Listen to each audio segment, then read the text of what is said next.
बताइए आए ना 200 हैं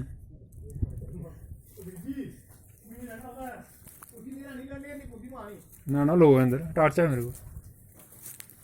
और सही अंदर ये कमरे के सब एक कैसा बनाए ने बंदे फिट करने ने बेचना ये दरवाजे ने हथियार हथियार रखने लिए अभी देख रहे हैं आप रियासी डिस्ट्रिक्ट का वीडियो ना बड़ी सही एक और धरोहर देखा कोई चित्रा हुआ करी ड्योडी किला, इसको हम बोल सकते हैं ड्योडी किला के नाम से जाना जाता है। रियासी से कम ये 10 किलोमीटर की दूरी पर डिस्ट्रिक्ट रियासी से पहाड़ों के बीच बसा एक तरफ से पहाड़ों की ऊंच वादियों की तरफ सोलार प्रोजेक्ट, ये भारतीय आर्मी हाँ इतनी पहाड़ी पर से जो किला आज तक बचा कैसे हमें पता नहीं चल रहा। ये आप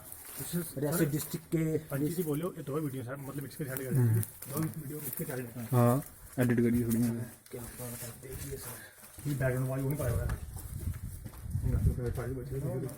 ये 12 खिंच लाते तुमने ड्यूटी नाड़ी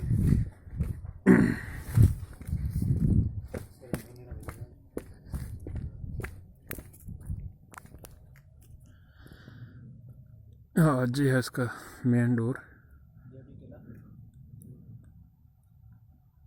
एक तरफ इसके पौड़ी ब्रिज और दूसरी तरफ सोलार प्रोजेक्ट डैम जिसको हम विश्व में ये मेन पॉइंट है यहाँ पे जहाँ से आप कोड़ी ब्रिज भी देख सकते हैं और सलाल डैम भी देख सकते हैं और जहाँ से पीर पंचाल की पहाड़ियाँ देख सकते हैं। टूरिस्ट के हिसाब से ये काफ़ी अच्छा हो सकता है अगर यहाँ पे थोड़ा सा एक और